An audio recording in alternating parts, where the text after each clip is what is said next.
जय धरती माता। मैं संत मुकनाराम, धरती माता ज्ञान मंदिर, समदड़ी रोड, बालोतरा, डिस्ट्रिक्ट बालोतरा, राजस्थान। झारखंड वासियों को जय जोहार। मैं राजस्थान से झारखंड आया हूँ। मुझे करीब 15 दिन हुए हैं और मैं जो मेरी समझ से मैं काफ़ी लोगों से मिला हूँ। जो झारखंड में एक आवाज़ उठी है कि जल, जंगल और ज़मीन को बसाना, और हमारा उद्देश्य है कि धरती माता को बसाना। मैं राजस्थान से अनूप मंडल संस्था का एक सन्यासी साधु हूँ और अनूप मंडल संस्था भी इस धरती माता को बसाने के लिए बहुत बड़ा आंदोलन कर रही है। उनके करीब 200 आश्रम हैं और राजस्थान के सिरोही जिले में 14 साल से इस धरती माता को बसाओ, पृथ्वी बसाओ महाअभियान का एक धरना देकर बैठे हैं। मैं झारखंड वासियों को ये निवेदन करना चाहता हूँ कि अगर हम जल, जंगल, ज़मीन को बसाना चाहते हैं तो जल, जंगल, ज़मीन को तकलीफ कौन दे रहा है? क्योंकि परमपिता परमेश्वर ने ये सृष्टि बनाई है, उसमें किसी भी प्रकार का कोई दुख नहीं रखा। उन सभी जीवों के लिए जीने की व्यवस्था की है, सभी प्राणियों के लिए भोजन की व्यवस्था की है। मगर आज धरती पे जो दिन प्रतिदिन संकट आ रहा है, अन्न और जल की कमी आ रही है, फल फ्रूटों की कमी आ रही है, जो मानवता में प्रेम था, मनुष्य में प्रेम था, वो प्रेम की कमी आ रही है। इसके पीछे कारण क्या है?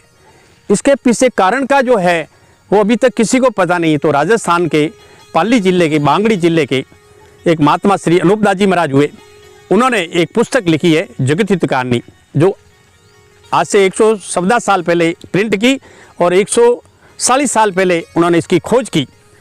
तो उन्होंने पता किया कि भाई ये संसार के अंदर जो प्रकृति ने रचना रची है और इससे पहले जो दुनिया में लोग सुखी थे, कोई प्रकार का दुख नहीं था, और अब दिन प्रतिदिन दुख बढ़ रहा है। बाप से पहले बेटा मर रहा है, अकाल पड़ रहा है, भूकंप आ रहा है, तूफान आ रहा है, ज्वालामुखी आ रही है, अतिवृष्टि आ रही है, अनावृष्टि आ रही है। तो इसके पीछे कारण क्या है? तब उन्होंने एक खोज की तो उन्होंने पता लगाया कि समुद्र के बीच में किसी अज्ञात टापू में कोई ऐसे शैतानी प्रवृत्ति के लोग जो इस कुदरत के साथ में एक तांत्रिक कलाओं से खिलवाड़ कर रहे हैं, इस वजह से वहाँ पे मनुष्य पशु पक्षियों का हवन करते हैं। तब जाकर इस धरती पे नाना प्रकार की विकृतियाँ आती है, इंसान की बुद्धि भ्रष्ट होती है और हम सभी लड़ रहे हैं। उन्होंने बताया है, महात्मा जी ने जो पुस्तक में लिखा है कि ये धरती माता जो बनाई पिता परमेश्वर ने कुदरत से बनी हुई है, इसके ऊपर किसी भी प्रकार का दुख नहीं था। तो जब ये धरती दुखी होती है, जमीन माता दुखी होती हैं, तब संसार दुखी होता है। क्योंकि जमीन माता के अंदर सारे ही प्राणी हैं और सभी मनुष्य पशु पक्षी सब धरती माता के जीव हैं और इनको तकलीफ आ रही है। तो ये धरती माता को तकलीफ देते हैं। तो कुछ ऐसे शैतानी प्रवृत्ति के लोग हैं जो इस दुनिया का धन मुट्ठी में करके और इस दुनिया के ऊपर शासन करने के लिए वो ऐसा एक षड्यंत्र कर रहे हैं। इस प्रकार की व्यवस्था जो षड्यंत्र हुआ इस प्रकार का, जिनका उन्होंने हवाला दिया कि पहले भी कुछ लोगों ने, जैसे रावण है, हिरण्यकश्यप वगैरह ने, उन्होंने इस धरती माता को, कारून बादशाह ने इस धरती को तकलीफ देकर पूरी दुनिया का धन इकट्ठा किया था। इसी प्रकार अभी वर्तमान में जो अनूपदास जी ने लिखा उसके अनुसार जैन जाति के बणिये हैं, वो इस धरती का धन इकट्ठा करके शासन करने के लिए इस कुदरत के साथ में खिलवाड़ कर रहे हैं। तो उन्होंने इस धरती के दुख की बात लिखी है कि ये धरती माता बनी है, ये जो जैसे हमारा शरीर बना है, जैसे हमारा शरीर एक पानी की बूंद से बना है, इसमें शरीर में हड्डियाँ, चमड़ी, नाड़ियाँ, खून, मौत, सोचने समझने की शक्ति बनी है, ऐसे ही ये धरती माता बनी है। तो ये पहाड़ जो है ये धरती माता की हड्डियाँ हैं, ये समुद्र है ये धरती माता की ओजड़ी है, और नदी नाले हैं ये धरती माता की नाड़ियाँ हैं, और जो सूर्य चंद्र है ये धरती माता के दम की जोत हैं, ये मिट्टी है ये धरती माता का गोश्त है। और इस प्रकार ये धरती बनी हुई है। आज इस धरती पे जो संकट आ रहा है, जो धरती पे जो समुद्रों का पानी खारा हुआ है, तो जैसे आदमी के बदहजमी की बीमारी हो जाती है और हाजमा बिगड़ जाता है, इसी प्रकार से ये धरती माता के समुद्रों का पानी खारा हुआ है। जैसे आदमी के लकवा हो जाता है और आत्म रह जाता है, इसी प्रकार ये नदी नाले सूख रहे, ये धरती माता के लकवे की बीमारी है। सूर्य चंद्र ग्रहण होता है, जैसे हमारे शरीर में जो कई बीमारी की वजह से नाक बंद हो जाता है तो सांस लेने में तकलीफ आती है, इसी प्रकार ये सूर्य चंद्र ग्रहण होता है जब धरती माता को तकलीफ आती है।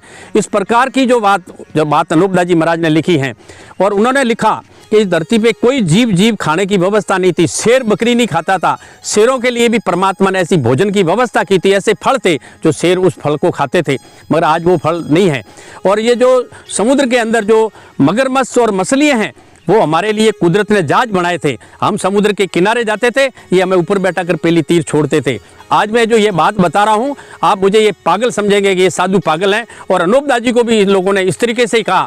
उस महात्मा ने लिखा कि ये परमपिता परमेश्वर ने जो सृष्टि बनाई है और इसकी जो व्यवस्था है वो आदमी के हाथ में है, क्योंकि जो कुछ भी कर रहा है वो आदमी कर रहा है। परमात्मा किसी का न तो बुरा करता है न परमात्मा किसी को सताता है। जो व्यवस्था परमात्मा ने बनाई है उन्होंने तो सारा संसार में सुख ही सुख दिया है, मगर कुछ फिरकाप्रस्त लोग अपने स्वार्थ के लिए इस धरती को तकलीफ देकर इस धन को इकट्ठा करने के लिए ये कुदरत के साथ में खिलवाड़ कर रहे हैं। इस प्रकार की जो बात लिखी है अनूपदास जी महाराज ने, वो संदेश मैं आज झारखंड के वासियों को देता हूँ कि अगर आप जल जंगल जमीन को बसाना चाहते हैं तो पहले ये पता कीजिएगा कि इस जल जंगल जमीन को तकलीफ क्या है, कौन तकलीफ दे रहा है, ये धरती पे कमी क्यों आ रही है, वृक्षों की कमी क्यों आ रही है, फल फूलों की कमी क्यों आ रही है, पानी की कमी क्यों आ रही है। ये जो जल है ये तो कुदरत ने, जल की तो सारी माया है, और जल तो समुद्र भरे पड़े थे, जगह जगह तालाब थे, और हर महीने में बरसात होती थी, और किसी भी प्रकार का कोई दुख नहीं था, करोड़ों प्रकार के फल फूल होते थे। और आज तो इंसान को इतनी मेहनत करने के बाद में एक दो टाइम की रोटी नसीब नहीं होती, और रात और दिन है जो मेहनत मजूरी कर रहा है। तो ये मेरे देशवासियों और मेरे विशेष तौर से मैं आज झारखंड आया हूँ, झारखंड के जो निवासियों को मैं कहता हूं कि आप इस पर जागरूक हो जाओ और इसकी जानकारी करो। हम आपको जानकारी देंगे, हमारे पास में बहुत बड़ी जानकारी है। हम आपको इस वीडियो के माध्यम से आपको एक संदेश दे रहे हैं। अगर आप यदि इस बात की जानकारी चाहें, आप हमारे से संपर्क करें, हम आपको हमारा नंबर भी देंगे, आप हमारे से संपर्क करें, जिससे हम आपको जानकारी देंगे, और दुनिया में इस दुनिया का दुख मिटने पर हम सभी आराम से रहेंगे। जो आज मैं बातें बता रहा हूँ वो अनूपदास जी महाराज की बताई हुई बता रहा हूँ।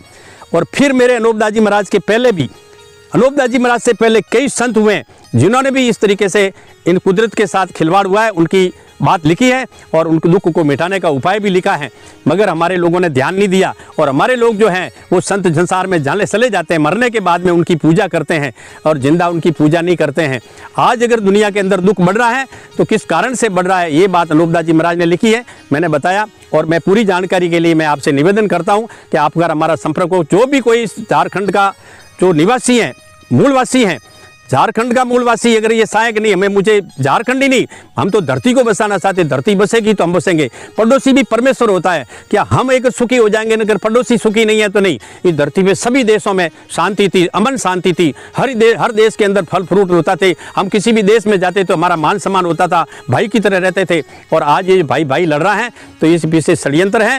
वो षड्यंत्र अनूपदास जी महाराज ने लिखा है कि ये जैन जाति के बढ़िया हैं, ये अपने स्वार्थ के लिए ये षड्यंत्र कर रहे हैं। अगर आप लोग सभी समझें और सभी बात को अगर जानकारी करें तो हम इस दुनिया का दुख मिटा सकते हैं।